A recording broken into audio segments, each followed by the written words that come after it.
What is up guys, Speed here, and today we're going to be going over the top 5 team fighting combos. Now these are combos you'll actually see in game. So I could have advised things like Tidehunter Enigma and be like, you can ravage into Black Hole. Yes, I could have put that in. And you'd be like, wow, that's really good team fight. Yes, that's really good team fight, right? Of course, that's fantastic.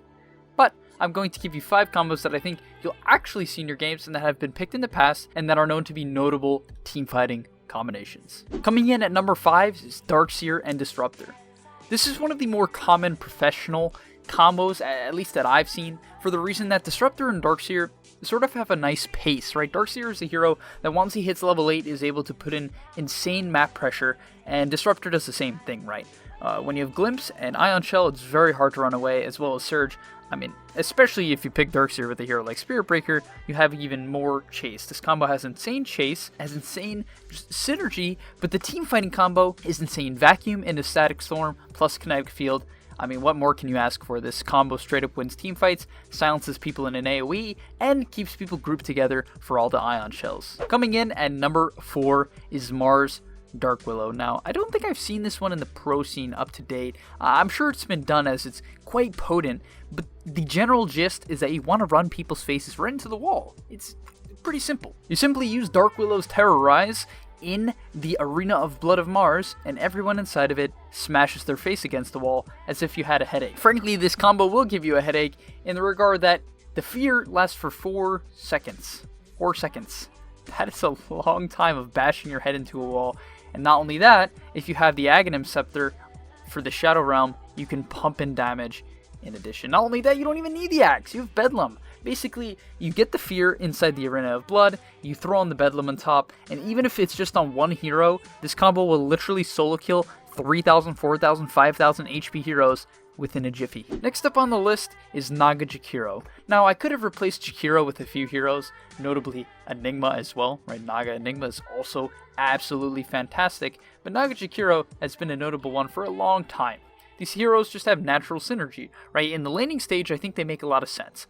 Naga Siren is a hero that likes to push out the lane. Similar to Jakiro, you can push out the lane very quickly if needed, and eventually Naga will go jungle. And Jakiro is a support that really wants levels, and this works very well together, right? Naga goes jungle, Jakiro takes the lane, then Naga leaves, and it's just, you know, they're a happy couple. They're really a happy couple. But more notably is their teamfight potential. Song of the Siren into Ice Path is absolutely devastating. Not only that, it scales into the late game even better due to the fact that Jakiro gets his 1.25 second Ice Path talent at level 25, right? Meaning you basically have a black hole on an 8-second cooldown. I mean, it doesn't get better than that. Not only that, you can throw on Jakiro's Macropyre, his Liquid Fire, his Dual Breath. It's very hard to keep up with this combo, and not only that, it's very easy to execute.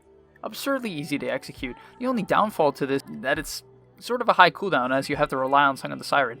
But let me tell you, when you have this combo, whew. Next up is one that's a little bit outdated. I would say this one's vintage at this point, and that is Treant Phoenix. The idea behind this combo is that when Phoenix eggs, everyone is trying to hit the Phoenix egg, right? They're trying to auto-attack it.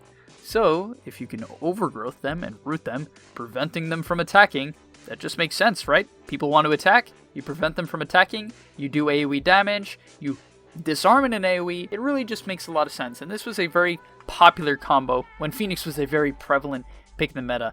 I haven't seen it in a while. I do expect it to come back at some point. In fact, Phoenix is starting to come back as a DPS offlaner, as well as Treant is being seen picked up as a position 5, I believe as a 4 for some teams as well. So I do expect some teams to start picking up Treant Phoenix again. Crazy team fight potential. I mean, even outside of that, Leech Seed plus the Fire Spears, just a lot of damage. And moving on to the number 1 combo. The ultimate teamfight combo. I mean, it really doesn't get better than this late game. It feels like there's almost nothing you can do about it unless you have something like a Vengeful Spirit or an Oracle. Otherwise, everything else just dies. And that combo is Faceless Void Invoker. Now, actually, I wouldn't necessarily recommend picking these heroes together in the regard that they can feel very slow, right? Void needs some items before he can start fighting. Same thing with Invoker. They can often lack a bit of damage, especially if they fall behind in the laning stage. Void doesn't really fall behind in the laning stage that often, but Invoker. Regardless, the late game potential of Chronosphere plus Cataclysm, I mean, That's all you really need, frankly. Especially if you have a refresher shard or a refresher orb, that's it. That's it. But throw on top a meteor and a deafening blast, as well as an EMP, as well as alacrity on the void. Do I have to say more? It's just an insane amount of pure damage that you can almost do nothing about, especially when Void hits his level 25 and increases the AoE on Chrono. How do you dodge that? You can't get out of the way. You can't win team fights. That's going to be it for you. And now before we end the video, I want to give one honorable mention. I know people typically do this at the beginning. I'm doing it a bit later on, alright? I change things up. That's what I do. But that combo is Grimstroke Warlock. Now, this combo was seen by Liquid. There's an insane clip where the enemy team literally explodes after they get double fatal bonded. It was quite comical. They just evaporated, every single one of them.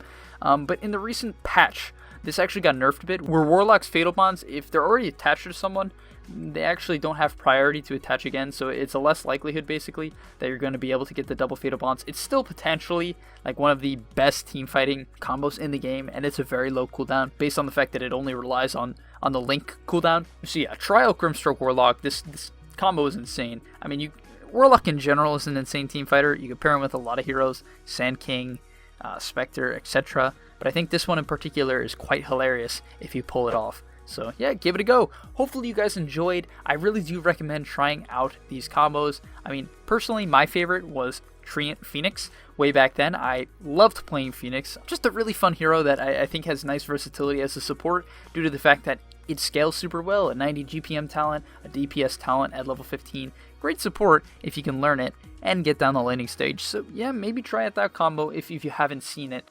But yeah, talking about seeing it, hopefully I'll see you guys in the next video. Hey guys, before I leave you, I just want to remind you that over at gameleap.com, you can check out guides just like this one, made by top tier pros. It will help you gain MMR faster, it will help you learn the game much more in depth, and overall, just increase the experience of your Dota gameplay as you will crush your opponents simply by knowing more than them.